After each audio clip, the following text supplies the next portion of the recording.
Hi friends, welcome back to Ever Study Classes. I hope you all are doing well.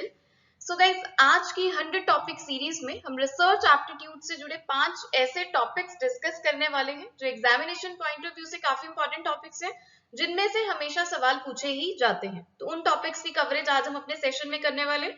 सो बहुत ही important होने वाला है आपके लिए आज का session and more over interesting भी। चलिए तो डिस्कशन को स्टार्ट करते हैं, बट उससे पहले एक बार आपके लिए ये जानना भी जरूरी है कि एवर स्टडी क्लासेस कैसे आपको हेल्प कर रहा है आपकी यूजीसी नेट एग्जामिनेशन की प्रिपरेशन के लिए। सो whosoever is targeting for 21-22 examination either for commerce और मैनेजमेंट, उनके लिए एवर स्टडी क्लासेस ने डिफरेंट कोर्सेज फ्रेम किए हुए जो हमारी साइट और हमारी ऐप पे भी अवेलेबल है। So you can check out these courses, link आपको डिस्क्रिप्शन में भी मिल जाएगा। So do enrol yourself and avail more and more benefits. चलिए तो बात करते हैं कि रिसर्च के कौन से टॉप 5 टॉपिक्स हम आज के सेशन में कवर अप करने वाले हैं। सबसे पहले हम बात करेंगे रिसर्च के कंसेप्ट की, जिसमें उसके मीनिंग को कवर अप किया जाता है, और साथ ही रिसर्च का प्रोसेस यानी कि स्टेप्स ऑफ रिसर्च को कवर अप करेंगे। Then we have different types of research. Different types of research से सवाल देखने को मिलता है हमेशा एग्जामिनेशन में। So different types of research cover up करेंगे और मेरी कोशिश रहेगी कि मैक्सिमम टू मैक्सिमम रिसर्च की टाइप्स आपके साथ आज के सेशन में कवर अप हो जाए। Then we have scales of measurement. Scales of measurement से भी क्वेश्चन पूछे जाते हैं, ठीक है। डिफरेंट स्केल्स है हमारे पास, 4 लेवल्स हैं, 4 स्केल्स ऑफ मेजरमेंट है, उन्हें कवर अप करेंगे। Then we have methods of sampling. Scales of measurement और मेथड्स ऑफ सैम्पलिंग हमारा पेपर 1 और पेपर 2 दोनों के लिए ही इंपॉर्टेंट है। सो बहुत ही इंपॉर्टेंट रोल होल्ड करते हैं ये दोनों टॉपिक्स, ठीक है। Then at the last layout of research report, छोटा सा टॉपिक हमारा रहेगा। रिसर्च रिपोर्ट का लेआउट, उसका एक स्ट्रक्चर्ड फॉर्मेट होता है, उसकी बात करेंगे, और साथ ही यहाँ पे हम साइटेशन, रेफरेंस और बिब्लियोग्राफी क्या होता है उसे भी डिस्कस करेंगे। सो ये 5 टॉपिक्स आज के सेशन में हम कवर अप करने वाले हैं। तो चलिए डिस्कशन को स्टार्ट करते हैं। So let's start with the concept of research. Research हमें बहुत अच्छे से पता है, it is a combination of 2 words, re and search. Re means again and again, बार बार, और search का मतलब है to find, searching for something, है ना।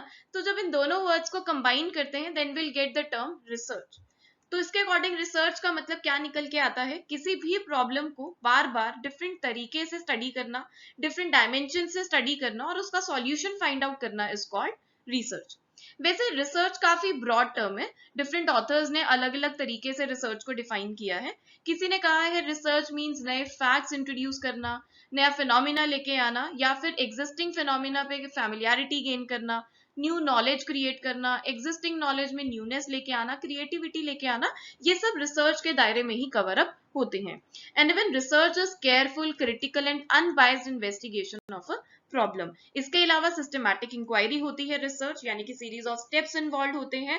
एंड मोर ओवर जो हमारी रिसर्च होती है इट इज हाईली पर्पसिव, यानी कि आपके पास प्रॉब्लम इन हैंड होती है, जिस प्रॉब्लम का सॉल्यूशन आपको चाहिए, दैट मीन्स कि वो पर्पस आपके पास होना चाहिए रिसर्च करने का, प्री डिफाइंड ऑब्जेक्टिव्स आपके पास होते हैं रिसर्च करने के लिए, राइट।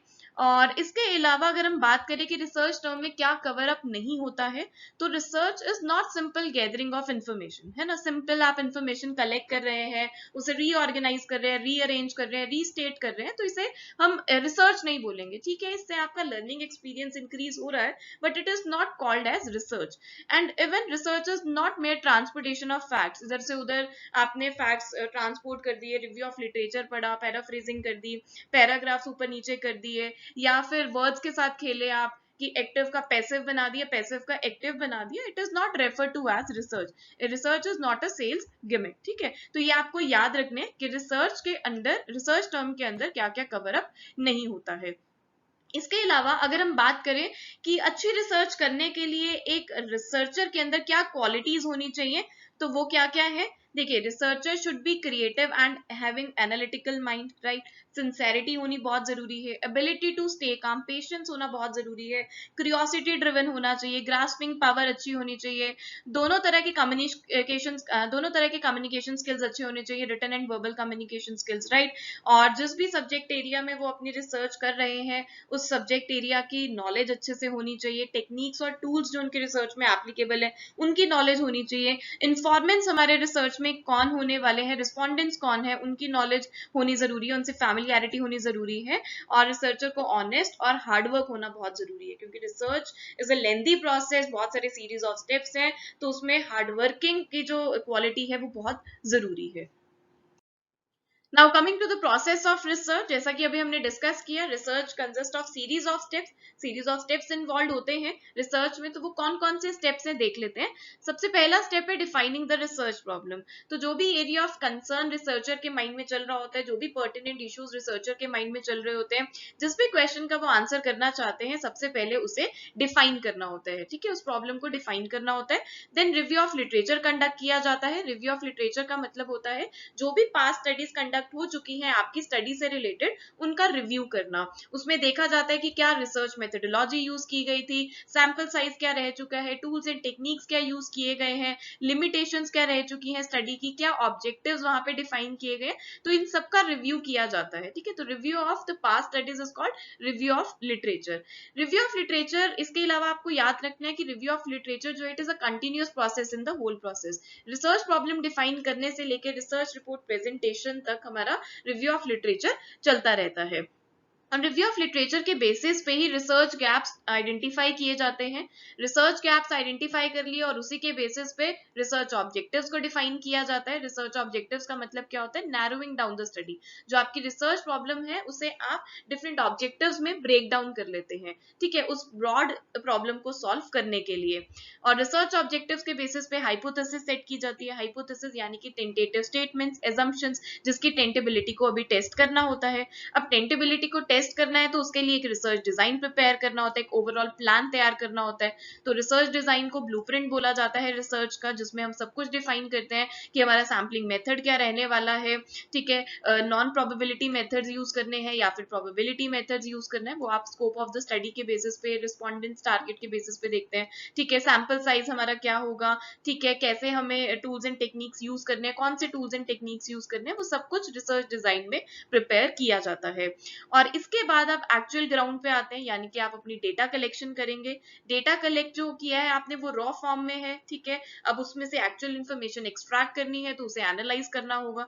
यहाँ पे एनालिसिस के लिए आप हाइपोथेसिस टेस्टिंग कंडक्ट करते हैं। तो हाइपोथेसिस टेस्टिंग से ही पता चलता है कि जो एजम्पशंस, जो टेंटेटिव स्टेटमेंट्स हमने फॉर्म की थी, whether they will be accepted और रिजेक्टेड। और इसके बाद इंटरप्रिटेशन, फाइंडिंग्स और कंक्लूजन्स प्रोवाइड की जाती है। और अगर आप डिसर्टेशन या थीसिस प्रेजेंट करें तो एक रिसर्च रिपोर्ट भी तैयार की जाती है। रिसर्च रिपोर्ट यानी कि कंडेंस्ड फॉर्म और brief description of the research work. जो भी आपका रिसर्च वर्क रहा है, रिसर्च प्रॉब्लम से लेके इंटरप्रिटेशन, फाइंडिंग्स और कंक्लूजन्स तक, एक ब्रीफ डिस्क्रिप्शन तैयार की जाती है जिसे हम नाम देते हैं रिसर्च रिपोर्ट, राइट।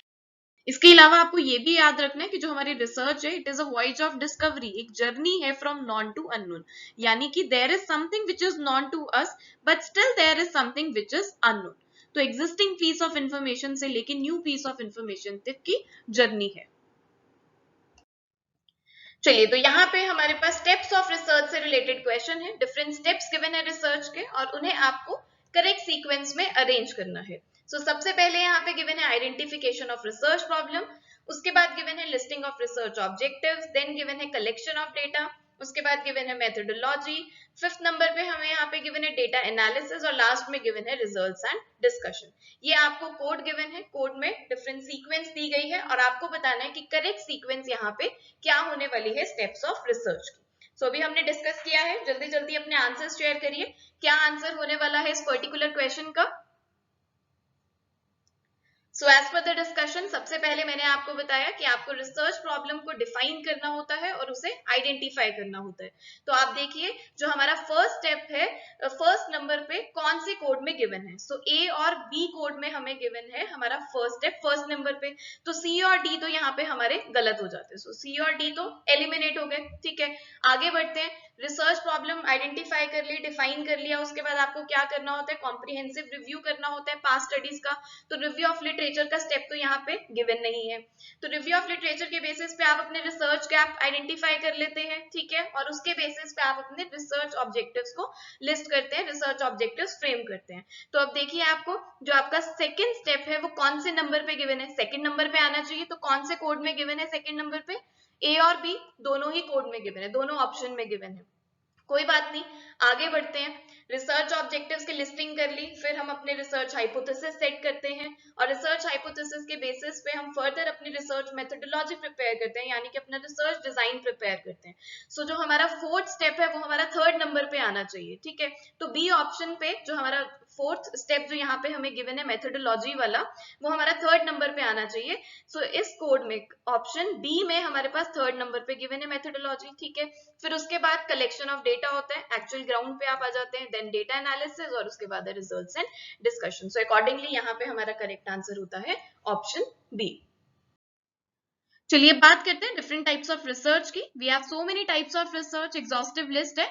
तो एग्जामिनेशन के पॉइंट ऑफ व्यू से आपको सभी के मीनिंग अच्छे से क्लियर होने चाहिए, उनके फीचर्स आपको पता होने चाहिए, so that you can easily identify the type of research being asked in the examination. आप इजिली डीमार्क कर पाए डिफरेंट टाइप्स ऑफ रिसर्च में, ये सबसे ज्यादा इंपॉर्टेंट है, राइट। तो सबसे पहले बात करते हैं फंडामेंटल रिसर्च की। इसे बेसिक रिसर्च और प्योर रिसर्च भी बोला जाता है।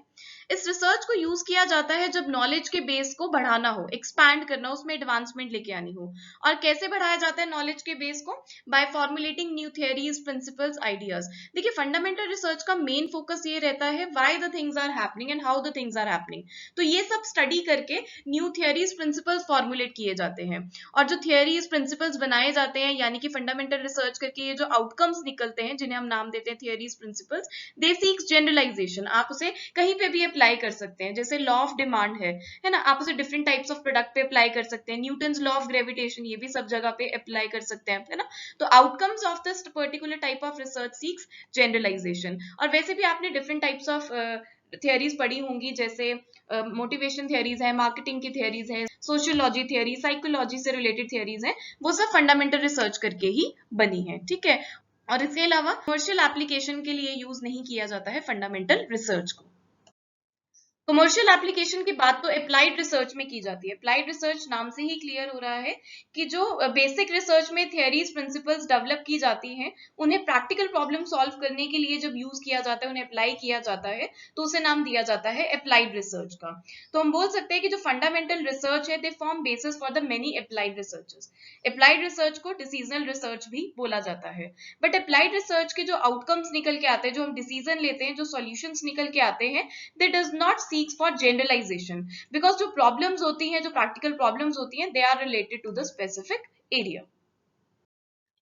Now next is action research. Action research भी प्रैक्टिकल प्रॉब्लम्स को सॉल्व करने के लिए यूज किया जाता है, बट यहाँ पे मेन कंसर्न होता है जो भी सॉल्यूशंस आप निकाल रहे हैं एक प्रैक्टिकल प्रॉब्लम को सॉल्व करने के बाद, उसे अपने एक्शंस में फर्दर रिफ्लेक्ट करके प्रेजेंट सिचुएशंस को बेटर बनाएं, राइट। देखिए यहाँ पे लिखा है this type of research is used to improve the quality of decisions and actions. Transform लेके आना, प्रेजेंट सिचुएशन को बेटर बनाना, उसमें चेंजेस लेके आना, ये मेन कंसर्न रहता है एक्शन रिसर्च का। जैसे एक एग्जांपल लेते हैं कि स्टूडेंट्स को पर्टिकुलर मेथड से एलसीएम के क्वेश्चन सॉल्व करने में प्रॉब्लम आ रही है। तो ये आपके सामने एक प्रॉब्लम है, ठीक है। अब आपको इसका सॉल्यूशन निकालना है, तो सॉल्यूशन के लिए आपने एक नया मेथड आइडेंटिफाई किया और उस मेथड से आपने स्टूडेंट्स को क्वेश्चन सॉल्व करवाए और वो इजिली सॉल्व कर पा रहे थे न्यू मेथड से। तो ये जो नया मेथड है, ये बिल्कुल सही निकला आपके लिए, ठीक है। ये सॉल्यूशन निकाल लिया आपने। अब आप इस मेथड को फर्दर अपने एक्शंस में लेके आएंगे और you make the situation better for the students, right. और इसके अलावा जो हमारा अप्लाइड रिसर्च और एक्शन रिसर्च होता है, वो किसी भी फील्ड के प्रैक्टिकल प्रॉब्लम्स को सॉल्व करने के लिए यूज किया जाता है, but education related problems are deal mainly with the action research, right. और एक्शन रिसर्च को एक्शन रिसर्च जो टर्म है, इसे कॉइन किया था कर्ट लेविन ने, और इन्होंने डिस्क्राइब किया था कि जो एक्शन रिसर्च है, it is cyclic in nature. इसके 4 स्टेजेस होते हैं, that is plan, act, observe and reflect. Next we have is exploratory research. Exploratory research यानी कि ऐसी प्रॉब्लम्स को एक्सप्लोर करना, स्टडी करना, जिस पे पहले रिसर्च नहीं की गई है, जिसके बारे में पहले कभी बात नहीं की गई है। तो जब ऐसी न्यू प्रॉब्लम्स, न्यू टॉपिक्स को एक्सप्लोर किया जाता है, तो उसे नाम दिया जाता है एक्सप्लोरेटरी रिसर्च का। ये रिसर्च हमें किसी तरह का कंक्रीट सॉल्यूशन प्रोवाइड नहीं करती है, just as a preliminary research tool का काम करती है। यानी कि इस रिसर्च की हेल्प से न्यू प्रॉब्लम्स को आइडेंटिफाई किया जाता है और उसे डेवलप किया जाता है, and further it forms a basis for other conclusive research. Therefore this type of research is also referred to as formulative research studies. और इस तरह की रिसर्च को इनफॉर्मल और अनस्ट्रक्चर्ड वे में कंडक्ट किया जाता है। नेक्स्ट बात करें डिस्क्रिप्टिव रिसर्च की, तो इसे यूज किया जाता है जो आपकी स्टडी में कंसर्न्ड वेरिएबल्स हैं, पीपल, सिचुएशन या फिर फिनोमिना जो आप कंसीडर कर रहे होते हैं अपनी स्टडी में, उनके करंट स्टेटस को डिफाइन करने के लिए, उनकी कैरेक्टरिस्टिक्स को डिफाइन करने के लिए डिस्क्रिप्टिव रिसर्च का यूज किया जाता है। सो ये पर्टिकुलर रिसर्च व्हाट क्वेश्चन का आंसर करती है, व्हाई क्वेश्चन का आंसर इसमें नहीं होता है। This particular research does not establish cause and effect relationship. चीजें जिस तरीके से होती हैं उसे एज इट इज कलेक्ट किया जाता है, रिसर्चर खुद से कुछ नहीं करता, रिसर्चर का किसी भी तरह का इन्फ्लुएंस नहीं होता है वेरिएबल्स पे, राइट। और इस रिसर्च को स्टैटिस्टिकल रिसर्च भी बोला जाता है, because with the help of this research various statistical calculations are studied, like average, frequency, जिसे हमें स्टडी करना है, what is the frequency of people in preference of online shopping, है ना। तो ये डिस्क्रिप्टिव रिसर्च के अंडर कवर होती है problem, right. Next is explanatory research. इसमें आप चीजों को एक्सप्लेन करते हैं, उनके रीजंस प्रोवाइड करते हैं, कॉजेस बताते हैं that why things happen, right. और इस रिसर्च को कॉजल रिसर्च भी बोला जाता है। कॉजल रिसर्च की फर्दर दो टाइप्स हैं, experimental research and quasi experimental research method. And explanatory research में experimentation method is a primary method. Now coming to the next type of research, that is quantitative research. So quantitative research is all about conducting research which has quantitative importance. यानी कि इस research में data के साथ जो भी dealing होती है वो quantitative terms में होती है. For example, you find out the average number of millennials using online food aggregator app in Chandigarh. So यहाँ पे जो भी data की collection होगी, जो भी results derive किए जाएंगे, that will be numbers. तो क्वांटिटेटिव रिसर्च का मेन फोकस स्टैटिस्टिक्स पे होता है, ठीक है, ऐसे डेटा पे which can be numerically expressed, right. और डेटा कलेक्शन के लिए यहाँ पे क्लोज एंडेड क्वेश्चंस का यूज किया जाता है। And one of the most important point है कि ये जो रिसर्च है वो डिडक्टिव इन नेचर होती है, that it starts with a given theory and ends with a conclusion. That means qualitative research करके जो थियरीज डेवलप की जाती हैं, उन्हीं थियरीज को यूज करके हाइपोथेसिस फ्रेम किए जाते हैं और देन उन हाइपोथेसिस की टेस्टिंग की जाती है, ऑब्जर्व किया जाता है and at the end conclusion provide किया जाता है। इसीलिए क्वांटिटेटिव रिसर्च को कंक्लूसिव इन नेचर भी बोला जाता है। इसके अलावा क्वांटिटेटिव रिसर्च की फर्दर बहुत सारी टाइप्स हैं। सर्वे रिसर्च इसके अंडर कवर होता है, descriptive research, correlational research and experimental research. Now next is opposite of quantitative research, that is qualitative research. Qualitative research is actually a broad field of inquiry जहां पे आप underlying motives, opinions, desires, experiences, motivation इन सब की understanding gain करते हैं। देखिए quantitative research में हम जो भी डेटा गैदर करते हैं, जिस भी प्रॉब्लम पे हम काम करते हैं, वो क्वांटिटेटिव टर्म्स में करते हैं। अब उनके पीछे के रीजंस जब हम आइडेंटिफाई करते हैं, ठीक है, लोगों के एक्सपीरियंसेस, उनके फीलिंग्स, उनकी थॉट्स, परसेप्शंस, उनके बिहेवियर को जब हम स्टडी करते हैं तो उसे क्वालिटेटिव रिसर्च का नाम दिया जाता है। जैसे एग्जाम्पल है, you want to study why people preference online shopping, तो यहाँ पे आप लोगों के थॉट्स, उनके परसेप्शंस को स्टडी करेंगे, है ना, व्हाई पीपल थिंक सो। तो ये क्या होगा, हमारा क्वालिटेटिव रिसर्च होगा। तो हम कह सकते हैं क्वांटिटेटिव रिसर्च व्हाट क्वेश्चन का आंसर करती है और क्वालिटेटिव रिसर्च व्हाई क्वेश्चन का आंसर करती है। And qualitative research is primarily an exploratory research और ये इंडक्टिव इन नेचर होता है, that means it starts with an observation and ends with the construction of theory. और यहाँ पे डेटा गैदर करने के लिए, इंफॉर्मेशन गैदर करने के लिए ओपन एंडेड क्वेश्चंस का यूज किया जाता है और डिफरेंट मेथड्स यूज किए जाते हैं, focus groups, in depth interviews, observation, participant and non participant. और क्वालिटेटिव रिसर्च की टाइप्स की बात करें फर्दर, तो historical research, ethnographic research, narrative research, phenomenological research, motivation research, ये सब क्वालिटेटिव रिसर्च के अंडर ही कवर होते हैं। Next is correlational research. Correlation आपको पता है वेरिएबल्स के बीच में रिलेशनशिप डिटरमाइन करना। तो जब वेरिएबल्स के बीच के रिलेशनशिप का एक्सटेंट पता लगाया जाता है कि हाईली कोरिलेटेड है, मॉडरेटली कोरिलेटेड है या लो डिग्री ऑफ रिलेशनशिप है, तो उसे कोरिलेशनल रिसर्च बोला जाता है। यहाँ पे वेरिएबल्स में किसी तरह की मैनिपुलेशन नहीं होती है by the researcher. Researcher just identify the variables in the natural setting. So just correlation के बेसिस पे ट्रेंड्स और पैटर्न्स को एनालाइज किया जाता है। It does not analyse the cause and effect relationship, right. Show cause and effect relationship यहाँ नहीं फिर कहाँ देखा जाता है, it is an experimental research. तो एक्सपेरिमेंटल रिसर्च में दो तरह के वेरिएबल्स इन्वॉल्व होते हैं, dependent variable and independent variable, right. So independent variable को मैनिपुलेट करके डिपेंडेंट वेरिएबल पे इफेक्ट देखा जाता है। तो डिपेंडेंट और इंडिपेंडेंट वेरिएबल में कॉज एंड इफेक्ट रिलेशनशिप जो है स्टडी यहाँ पर किया जाता है, राइट। और डेटा जो गैदरिंग होती है यहाँ पे वो कंट्रोल सर्कमस्टांस में होती है, not in natural setting. Control circumstance यानी कि जो रिसर्चर होता है वो अपनी इंटरफेरेंस शो करता है, नेचुरल सेटिंग में वेरिएबल्स को स्टडी नहीं किया जाता है, बिकॉज यहाँ पे इंडिपेंडेंट वेरिएबल में चेंजेस किए जाते हैं in order to study the effect on dependent variable. Then we have quasi experimental research. Quasi experimental research में भी एक्सपेरिमेंटल रिसर्च की तरह डिपेंडेंट और इंडिपेंडेंट वेरिएबल में cause and effect relationship study किया जाता है, बट यहाँ पे यानी कि क्वाजी एक्सपेरिमेंटल रिसर्च में वेरिएबल्स में किसी तरह का मैनिपुलेशन नहीं होता है बाय द रिसर्चर, रिसर्चर का किसी भी तरह का इंटरफेरेंस नहीं होता है, so it is not a true experiment. Mainly ये कंडक्ट की जाती है जो हैपनिंग, जो अकरेंस हो चुकी होती है उसके बाद स्टडी किया जाता है कि वेरिएबल्स का क्या इफेक्ट होगा डिपेंडेंट वेरिएबल पे, इसलिए इसे एक्स पोस्ट फैक्टो मेथड भी बोला जाता है। यानी कि अकरेंस हो गई है, हैपनिंग हो गई है, उसके बाद उसके रीजंस एनालाइज किए जा रहे हैं और इफेक्ट को देखा जाता है, और इसे कॉजल कंपैरेटिव मेथड भी रेफर किया जाता है। Now we have some types of qualitative research. First is historical research. Historical research यानी कि जब past events को study किया जाता है, उन्हें interpret किया जाता है और उसका influence present events पे देखा जाता है। तो यहाँ पे main motive रहता है researcher का ये देखना कि what was the situation, ऐसी क्या situation थी जो present events पे उसका influence आ रहा है, right? Next is ethnographic research. So researcher जब लोगों के culture, custom, traditions को observe करता है in the natural setting तो उसे ethnographic research बोला जाता है। Then we have narrative research. Narration का मतलब क्या होता है? स्टोरी राइटिंग, है ना। तो नरेटिव रिसर्च का मतलब यहाँ पे क्या है कि जब रिसर्चर इंडिविजुअल्स के एक्सपीरियंस को एक्सप्लोर करता है, कंसेप्चुलाइज करता है, उनकी स्टोरी से अपनी रिसर्च में डायरेक्शन फाइंड आउट करता है, चीजों को ढूंढता है, तो उसे नरेटिव रिसर्च बोला जाता है। Then we have phenomenological research. Phenomenological research का मतलब क्या होता है कि पार्टिसिपेंट का लिविंग एक्सपीरियंस देखा जाता है टू अ स्पेसिफिक एक्टिविटी और फिनोमिना। एक पर्टिकुलर सिचुएशन में, एक पर्टिकुलर एक्टिविटी में या एक पर्टिकुलर फिनोमिना में पार्टिसिपेंट का क्या एक्सपीरियंस रहा है, उसकी क्या फीलिंग्स है, उसकी क्या परसेप्शन है, वो फिनोमिनोलॉजिकल रिसर्च के अंदर होता है। चलिए अब बारी आती है क्वेश्चन अटेम्प्ट करने की। बहुत सारी टाइप्स हमने रिसर्च की डिस्कस की हैं, उसके बेसिस पे इस क्वेश्चन को अटेम्प्ट करते हैं। सो दो सेट्स आपको यहाँ पे गिवन है। सेट 1 में रिसर्च की टाइप्स गिवन है और सेट 2 में उस पर्टिकुलर टाइप ऑफ रिसर्च की कॉरेस्पॉन्डिंग कैरेक्टरिस्टिक गिवन है, और आपको सेट 1 को सेट 2 के साथ मैच करके करेक्ट कोड मुझे बताना है।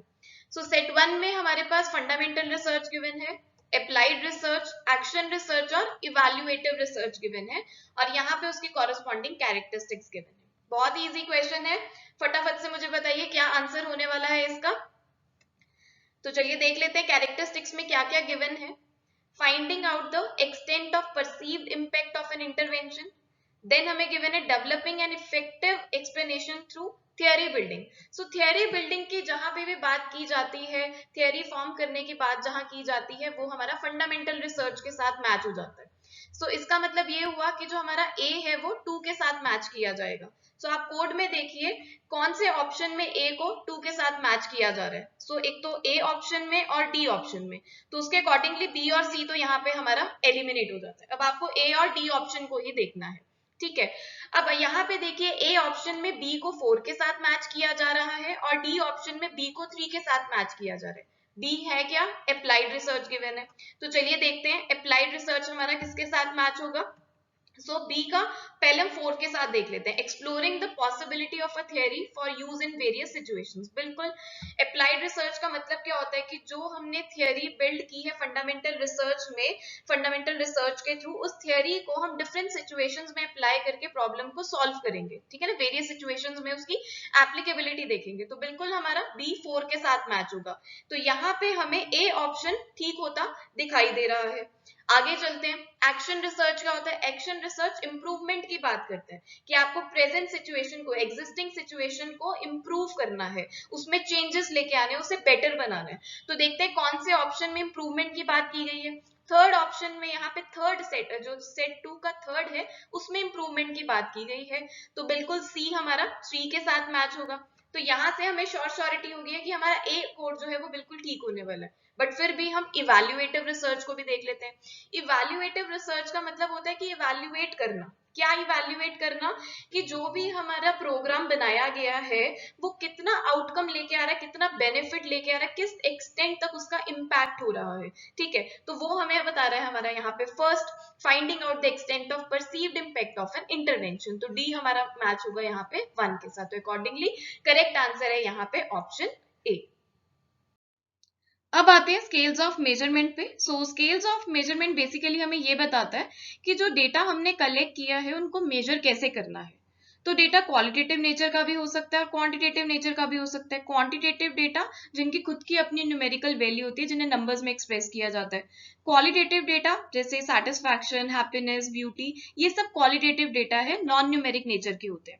तो अकॉर्डिंगली जिस भी मर्जी नेचर का डेटा है उनके साथ डील करने के लिए we have 4 scales: nominal scale, ordinal scale, interval scale and ratio scale. इन्हें लेवल्स ऑफ मेजरमेंट भी बोला जाता है and these scales also helps in deciding कि कौन सा स्टैटिस्टिकल टेस्ट यूज होने वाला है, वेदर पैरामेट्रिक या फिर नॉन पैरामेट्रिक टेस्ट।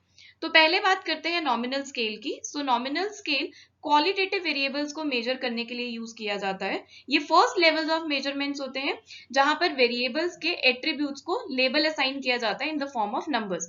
जैसे एग्जांपल है कि आपका डेटा कलेक्शन जेंडर से रिलेटेड है, तो ये जेंडर एक वेरिएबल है, इसके एट्रीब्यूट्स हैं 2, मेल्स एंड फीमेल्स। तो मेल्स और फीमेल्स इन्हें आप लेबल असाइन कर रहे हैं in the form of numbers. Males को दे दिया नंबर 1 और फीमेल्स को दे दिया नंबर 2। तो ये सिर्फ आइडेंटिटी प्रॉपर्टी सेटिस्फाई कर रहे हैं यहाँ पे, है ना, तो ये नॉमिनल स्केल कहलाया जाएगा। ऐसी और एग्जांपल है रेस, नेशनैलिटी, आई कलर, तो इनको अगर आप लेबल्स असाइन करते हो इन द फॉर्म ऑफ नंबर्स तो ये नॉमिनल स्केल के अंडर कवर अप होंगे। तो ये जो नंबर्स हैं ये सिर्फ आइडेंटिफायर्स होते हैं, इनकी कोई न्यूमेरिकल वैल्यू नहीं होती है। इसके लिए हम कोई अर्थमेटिक ऑपरेशन नहीं यूज करते हैं यहाँ पे। The only statistical analysis which we can use here is frequency count. तो mode as a central tendency सिर्फ यहाँ पे यूज किया जाता है। और नॉमिनल स्केल को कैटेगोरिकल स्केल्स भी बोला जाता है और ये स्केल जो होते हैं लीस्ट पावरफुल स्केल कंसीडर किए जाते हैं। Now next we have ordinal scale. ये स्केल भी क्वालिटेटिव वेरिएबल्स को मेजर करने के लिए यूज किया जाता है। ये सेकंड लेवल ऑफ मेजरमेंट है। सेकंड क्यों? क्योंकि इसमें आइडेंटिटी प्रॉपर्टी के साथ साथ ऑर्डर वाली प्रॉपर्टी भी ऐड हो जाती है। इसमें वेरिएबल्स को लेबल असाइन करने के साथ साथ वेरिएबल्स को प्रॉपर ऑर्डर में भी लगाया जाता है, उनको प्रॉपर रैंकिंग दी जाती है। तो जैसे मैंने बताया कि नॉन न्यूमेरिक कंसेप्ट को मेजर करने के लिए यूज किया जाता है, जैसे हैप्पीनेस, ब्यूटी, सेटिस्फेक्शन, डिस्कम्फर्ट। ठीक है, तो इसमें से जैसे जॉब सेटिस्फेक्शन से रिलेटेड डेटा कलेक्ट करना है तो के लिए क्वेश्चन फ्रेम किया है, how much you are satisfied with your job. तो सेटिस्फेक्शन एक वेरिएबल है यहाँ पे, इसके फर्दर एट्रीब्यूट्स बना दिए, very satisfied, satisfied, neutral, dissatisfied and very satisfied. और इन्हें लेबल भी असाइन किए, यानी कि इन्हें नंबर्स असाइन कर दिए। वेरी सेटिस्फाइड को 1 दे दिया, सेटिस्फाइड को 2 दे दिया, न्यूट्रल को 3। ठीक है, ऐसे नंबर्स असाइन कर दिए। तो यहाँ पे नंबर्स असाइन करने के साथ साथ इन्हें प्रॉपर ऑर्डर में भी लगाया हुआ है ना, क्योंकि देखिए very satisfied is 1 level up to the satisfied, ऐसे ही सेटिस्फाइड न्यूट्रल से ज्यादा है। तो यहाँ पे लेबल्स असाइन करने के साथ साथ उन्हें ऑर्डर में भी लगाया गया है, तो ये ऑर्डिनल स्केल कहलाए जाएंगे। ठीक है, बट यहाँ पे वेरिएबल्स के बीच में डिफरेंस कितना है वो ये स्केल नहीं बताता, क्योंकि जरूरी नहीं है वेरी सेटिस्फाइड और सेटिस्फाइड में जो डिफरेंस है उतना ही डिफरेंस डिससेटिस्फाइड और वेरी सेटिस्फाइड में हो। तो ये स्केल सिर्फ ऑर्डर बताता है, कौन किससे ज्यादा है, कितना ज्यादा है वो नहीं बताता, उसके लिए we have difference scale, right. और किसी भी तरह की अर्थमेटिक ऑपरेशन यहाँ पे परफॉर्म नहीं होता। अर्थमेटिक ऑपरेशन से मतलब होता है एडिशन, सब्ट्रैक्शन, मल्टीप्लीकेशन और डिवीजन, तो वो यहाँ पर अप्लाई नहीं किए जा सकते हैं। और सेंट्रल टेंडेंसी की बात करें तो मोड और median as a central tendency यहाँ पर यूज किए जाते हैं। Now next is extension of ordinal scale, that is interval scale.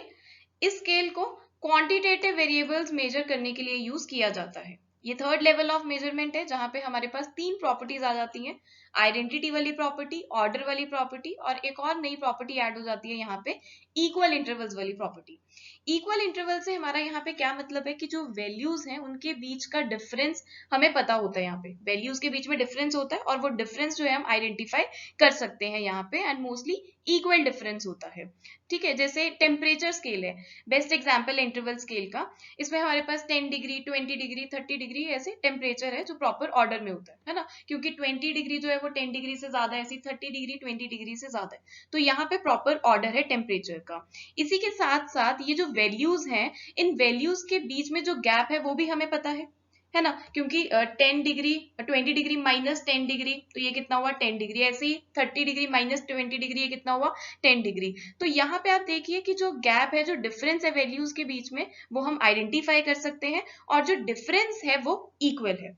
जितना डिफरेंस 10 और 20 डिग्री के बीच में उतना ही डिफरेंस 60 डिग्री और 70 डिग्री के बीच में है, राइट इसके अलावा interval scale does not have a true zero, यानी कि यहाँ पर नेगेटिव वैल्यूज भी एग्जिस्ट करती हैं, जैसे -1 डिग्री -2 डिग्री टेम्परेचर है तो नेगेटिव वैल्यूज भी यहाँ पर एग्जिस्ट करती हैं, ठीक है। और यहाँ पर अर्थमेटिक ऑपरेशंस में से एडिशन और सब्ट्रैक्शन वाले अर्थमेटिक ऑपरेशन ही परफॉर्म किए जा सकते हैं, मल्टीप्लीकेशन डिवीजन रेशियोज इन सबको परफॉर्म नहीं किया जाता है।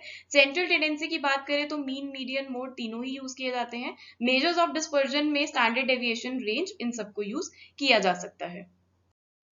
Now last is ratio scale. ये स्केल भी क्वांटिटेटिव वेरिएबल्स को मेजर करने के लिए यूज किया जाता है। सो क्वांटिटेटिव डेटा को मेजर करने के लिए हमारे पास दो स्केल्स हैं, ratio scale and interval scale, और क्वालिटेटिव डेटा को मेजर करने के लिए हमारे पास नॉमिनल स्केल और ऑर्डिनल स्केल है, right. Ratio scale 4th level of measurement है। यहाँ पे इंटरवल स्केल वाली सारी प्रॉपर्टीज है, प्लस एक और एडिशनल प्रॉपर्टी है दैट इज एब्सोल्यूट जीरो। यही प्रॉपर्टी इंटरवल स्केल और रेशियो स्केल को एक दूसरे से अलग करती है। एब्सोल्यूट जीरो का मतलब यहाँ पे क्या है कि नेगेटिव वैल्यूज यहाँ पर एग्जिस्ट नहीं करती हैं। देखिए इंटरवल स्केल में था do not have absolute zero, it means कि यहाँ पे नेगेटिव वैल्यू एग्जिस्ट करती है, बट रेशियो स्केल में नेगेटिव वैल्यूज एग्जिस्ट नहीं करती हैं, जीरो से नीचे वैल्यूज नहीं होती हैं, राइट। और यहाँ पे सभी के सभी अर्थमेटिक ऑपरेशंस परफॉर्म किए जाते हैं, मल्टीप्लिकेशन डिवीजन एडिशन सब्ट्रैक्शन, ठीक है। रेशियोज भी कैलकुलेट की जाती हैं। तो देखिए अगर आपको ऐसी स्टेटमेंट्स देखने को मिलती हैं जैसे height of Ram is twice of Shyam, है ना, तो यहाँ पे ये रेशियो स्केल को रिप्रेजेंट कर रही है, और तो रेशियो क्या होगी यहाँ पे 2:1, ठीक है। तो रेशियोज आप यहाँ पे परफॉर्म कैलकुलेट कर सकते हैं। सेंट्रल टेंडेंसी में मीन मीडियन मोड परफॉर्म किया जा सकता है, harmonic mean, geometric mean, standard deviation, coefficient of variation, तो काफी स्टैटिस्टिकल एनालिसिस यहाँ पर यूज किए जाते हैं, और इसीलिए ratio scale most powerful scale of measurement consider किया जाता है। चलिए तो अब हमारे पास क्वेश्चन है, all the properties of order, interval and zero origin are simultaneously possessed by. ये तीनों प्रॉपर्टीज जो हैं कौन से डेटा में रिफ्लेक्ट होती हैं, नॉमिनल में, इंटरवल में, रेशियो में या फिर ऑर्डिनल में। बहुत ही इजी है, अभी हमने डिस्कस की है सारी प्रॉपर्टीज। तो आंसर क्या होने वाला है यहाँ पे हमारे पास, रेशियो। रेशियो डेटा में ये सारी प्रॉपर्टीज होती हैं, ऑर्डर की भी, इंटरवल की भी, विद एब्सोल्यूट जीरो ओरिजिन होता है, ठीक है। तो आंसर यहाँ पे होगा हमारा option C, that is ratio data. चलिए अब सैम्पलिंग के मेथड्स को डिस्कस करते हैं, आप इन्हें सैम्पलिंग टेक्निक्स भी बोल सकते हैं। तो जो सैम्पलिंग मेथड्स हैं वो दो कैटेगरीज में फॉल करते हैं, एक होता है हमारे पास random sampling methods and the second one is non random sampling methods. पहले हम non random sampling methods discuss करेंगे, ये सभी नॉन रैंडम सैम्पलिंग मेथड्स है। नॉन रैंडम सैम्पलिंग मेथड्स को नॉन प्रोबेबिलिटी सैम्पलिंग मेथड्स भी बोला जाता है। तो इसमें सबसे पहले हमारे पास है जजमेंटल सैम्पलिंग। इसमें रिसर्चर अपनी जजमेंट, अपनी नॉलेज, अपनी एक्सपीरियंस के अकॉर्डिंग सैंपल सेलेक्ट करता है। Then next is convenience sampling. इसमें रिसर्चर वो सैंपल सेलेक्ट करता है जो उसकी कन्वीनियंस में हो, जो उसको इजीली आसपास अवेलेबल हो, उन्हीं को सैंपल बना के वो इन्फॉर्मेशन जब कलेक्ट करता है तो उसे कन्वीनियंस सैम्पलिंग बोला जाता है। इसे अवेलेबिलिटी सैम्पलिंग भी बोला जाता है, grab sampling, accidental sampling, opportunity sampling, तो बहुत सारे नाम है कन्वीनियंस सैम्पलिंग के। Then we have quota sampling. So quota sampling जो है ये नॉन प्रोबेबिलिस्टिक वर्जन है स्ट्रैटिफाइड सैम्पलिंग मेथड का। स्ट्रैटिफाइड सैम्पलिंग मेथड जो है वो तो हमारा प्रोबेबिलिटी मेथड के अंडर कवर होता है ना, प्रोबेबिलिटी मेथड है वो तो हमारा।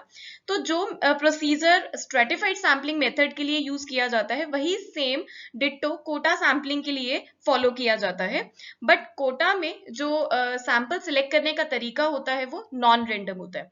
देखो दोनों केसेस में पॉपुलेशन को पहले म्यूचुअली एक्सक्लूसिव ग्रुप्स में डिवाइड किया जाता है, ठीक है, होमोजीनियस ग्रुप्स में डिवाइड किया जाता है, उन ग्रुप्स को हम स्ट्रेटा बोलते हैं और सिंगल ग्रुप को स्ट्रेटम बोला जाता है, ठीक है। और उन स्ट्रेटा में से अगर तो रेंडमली सैंपल सिलेक्ट किया जा रहा है तो उसे हम बोलेंगे स्ट्रेटिफाइड सैम्पलिंग मेथड, बट अगर उन स्ट्रेटा में से रिसर्चर अपनी जजमेंट या अपनी कन्वीनियंस के अकॉर्डिंग सैंपल सेलेक्ट कर रहा है तो उसे हम बोलेंगे कोटा सैम्पलिंग, राइट। नेक्स्ट है स्नोबॉल सैम्पलिंग। इस मेथड में जो सैंपल होते हैं वो नेटवर्क को यूज करके सिलेक्ट किए जाते हैं। इसमें रिसर्चर पहले अपने नेटवर्क में से 2-3 लोगों को अप्रोच करता है, फिर उनसे उन लोगों के बारे में पूछता है जिनसे वो इन्फॉर्मेशन कलेक्ट कर सकता है अपनी कंसर्न स्टडी को लेके। फिर ऐसे ही जिन रिस्पॉन्डेंट्स को उसने अप्रोच किया होता है वही respondents further other participants refer करते हैं जिनसे वो इन्फॉर्मेशन कलेक्ट कर सकता है। तो ऐसे करके सैंपल सेलेक्ट होते हैं और इन्फॉर्मेशन कलेक्ट की जाती है। बॉल मूव कर रही है यहाँ पे, ठीक है, इसलिए इसे स्नोबॉल सैम्पलिंग बोला जाता है। ये सैम्पलिंग यूज की जाती है when respondents are difficult to find on your own. जैसे ड्रग यूजर्स को अप्रोच करना है तो वो डिफिकल्ट है खुद से, इसलिए स्नोबॉल सैम्पलिंग यूज की जाती है, right. Then we have sequential sampling. इसमें सैंपल्स सीक्वेंस में सिलेक्ट होते हैं, एक के बाद एक सिलेक्ट होता है, यानी कि पहले रिसर्चर अपनी जजमेंट के अकॉर्डिंग सैंपल सिलेक्ट करता है और तब तक सिलेक्ट करता रहता है जब तक फाइनल कंक्लूजन नहीं मिल जाता उसे अपने पर्टिकुलर कंडीशन के सपोर्ट में, ठीक है। तो पहले सैंपल उसने अपनी जजमेंट के अकॉर्डिंग सिलेक्ट किया, ठीक है, फिर उसके ऊपर टेस्टिंग करी, अगर कंक्लूजन मिल जाता है तो वो एक्सपेरिमेंट एंड कर देता है, बट अगर कंक्लूजन नहीं मिलता है कंडीशन के सपोर्ट में तो वो दोबारा से सैंपल कलेक्ट करता है और तब तक करता रहता है जब तक फाइनल कंक्लूजन उसको नहीं मिल जाता है। और यहाँ पे सैंपल का जो साइज है वो प्री डिफाइंड नहीं होता है, ठीक है। तो ये सब थे हमारे non probability sampling methods, judgmental sampling, convenience sampling, quota sampling method, snowball sampling and sequential sampling. अब हम आते हैं रेंडम सैम्पलिंग मेथड्स की तरफ। इसमें हमारे पास सिंपल रैंडम सैम्पलिंग मेथड्स हैं, जिसमें लॉटरी मेथड है जिसे चिट मेथड भी बोलते हैं। इसमें क्या होता है कि हर एक इंडिविजुअल को नंबर असाइन कर देते हैं और सेम नंबर चिट पे भी लिख देते हैं, ठीक है। फिर सैंपल साइज के अकॉर्डिंग रेंडमली चिट पिक करते हैं और हमारा जो सैंपल है वो सेलेक्ट होता है। Then we have pack of cards method. इसमें यूनिक कार्ड्स यूज किए जाते हैं इंस्टेड ऑफ चिट्स। और ऐसे ही हमारे पास टेबल ऑफ रेंडम नंबर्स है, इसे हम मैकेनिकल रेंडमाइजेशन मेथड भी बोलते हैं। इसमें सिंपली जैसे टिप्पट टेबल है उसे यूज किया जाता है सैंपल सेलेक्ट करने के लिए, ठीक है। स्ट्रैटिफाइड सैम्पलिंग हम ऑलरेडी डिस्कस कर चुके हैं। अब बात करते हैं क्लस्टर सैम्पलिंग की।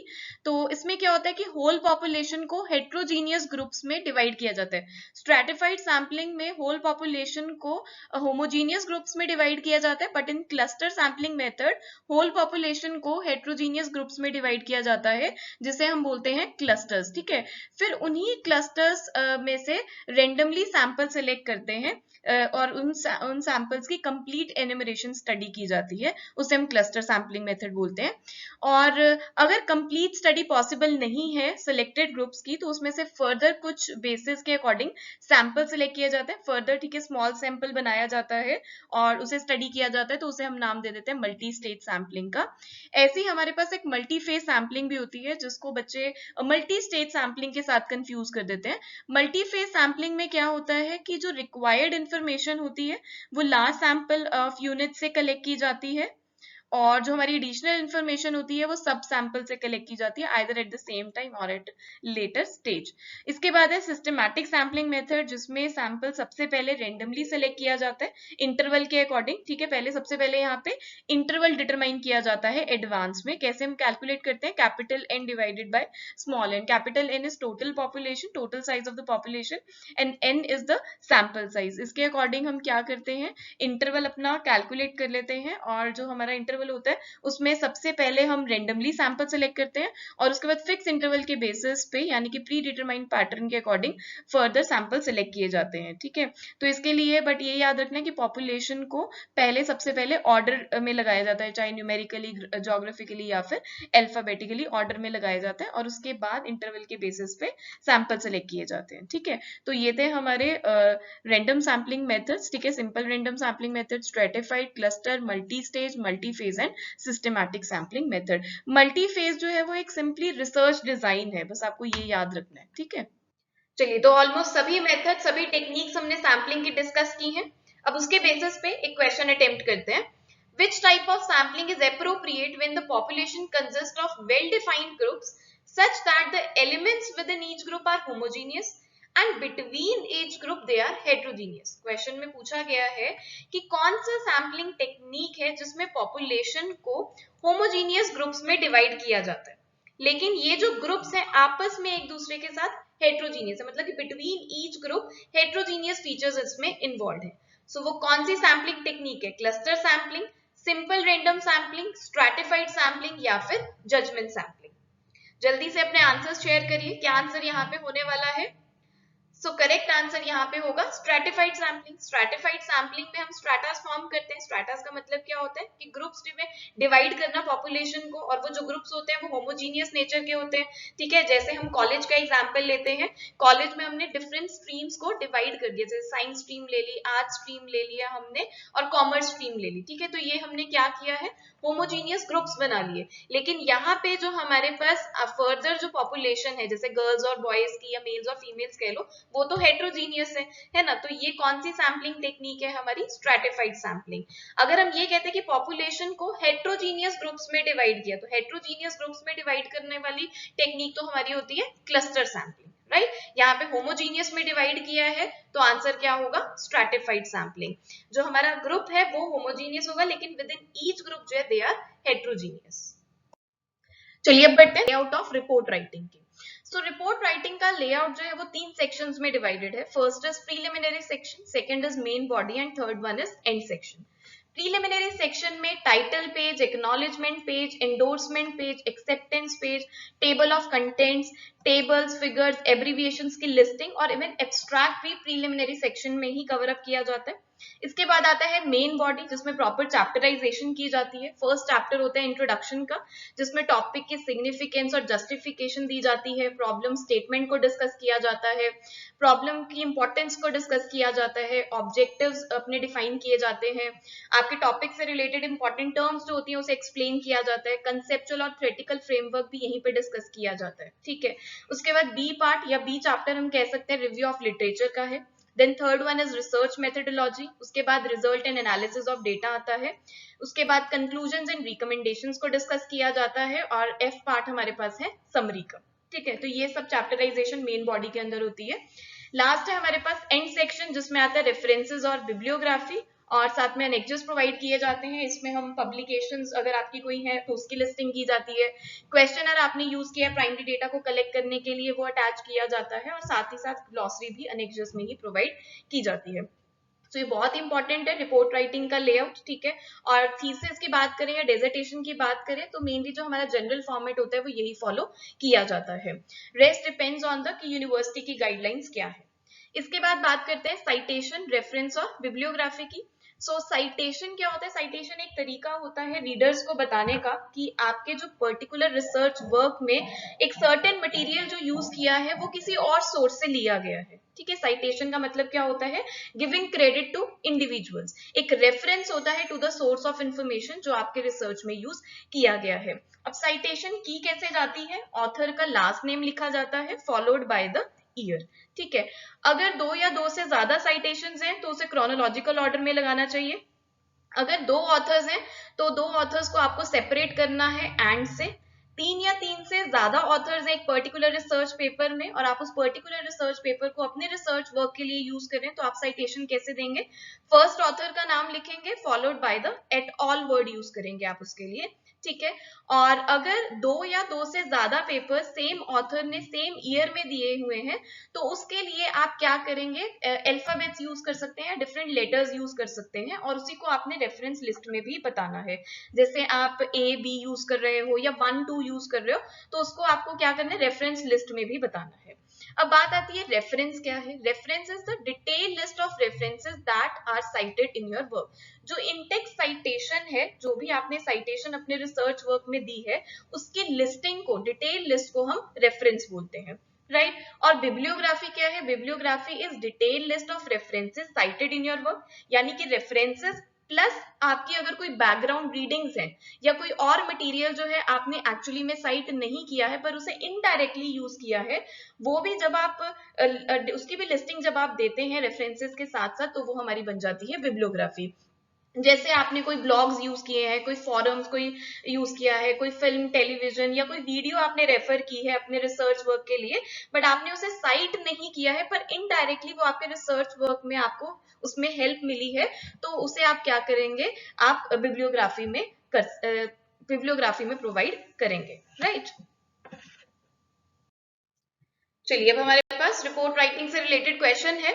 रिसर्च रिपोर्ट में क्या क्या कवर अप किया जाता है, क्या क्या चीजें रिसर्च रिपोर्ट में आती हैं, financial accounts, prefatory parts, utilisation certificates, title page, table of contents, terminal chapters. Correct code आपको मुझे बताना है। सो यहाँ पे करेक्ट आंसर होगा हमारा option A, B, D, E, F, ये सब हमारा रिसर्च रिपोर्ट में कवर अप किया जाता है। प्रीफेटरी पार्ट्स यानी कि जो कवर लेटर होती है, letter of authorization, acceptance letter, वो सब प्रीफेटरी पार्ट्स में आता है, ठीक है। टाइटल पेज आएगा हमारा, टेबल ऑफ कंटेंट्स आएंगे, ठीक। उसके बाद टर्मिनल चैप्टर्स यानी कि समरी कंक्लूजन्स, वो सब भी आते हैं हमारे। सो अकॉर्डिंगली करेक्ट आंसर यहाँ पे बनेगा ऑप्शन ए। चलिए गाइस, तो यहाँ पे आपके लिए होमवर्क क्वेश्चन है एक, आपको इसका आंसर मेरे साथ शेयर करना है कमेंट सेक्शन के थ्रू। लाइव चैट में मुझे नहीं बताना, कमेंट करके मुझे बताना कि क्या आंसर इस क्वेश्चन का होने वाला है। सो गाइस, इसी के साथ हमारा आज का सेशन यहाँ पर कंप्लीट होता है। थैंक यू सो मच हमारे साथ जुड़ने के लिए। अगर आपको ये सेशन पसंद आए हैं, जो 5 टॉपिक्स हमने रिसर्च एप्टीट्यूड के डिस्कस किए हैं वो आपको अच्छे से समझ में आ गए हैं, तो प्लीज इस सेशन को लाइक करिए, जरूर से अपने फ्रेंड्स के साथ शेयर करिए, और ऐसे ही और सेशंस का बेनिफिट उठाने के लिए आप हमारे चैनल पे अगर नए हैं तो चैनल को सब्सक्राइब करिए। इसके अलावा अगर आपको किसी भी तरह का डाउट है तो आप हमें मेल कर सकते हैं, आप हमें व्हाट्सएप कर सकते हैं इस नंबर पे, एंड इवन कॉल भी कर सकते हैं। अगर आप UGC net commerce and management की तैयारी कर रहे हैं तो उसके फ्री नोट्स भी अवेलेबल हैं, उसके लिए आप हमारी फ्री लर्निंग ऐप डाउनलोड कर सकते हैं, और रेगुलर अपडेट्स पाने के लिए आप हमें टेलीग्राम चैनल पे ज्वाइन कर सकते हैं। So thank you so much guys. Bye bye. Take care and happy learning.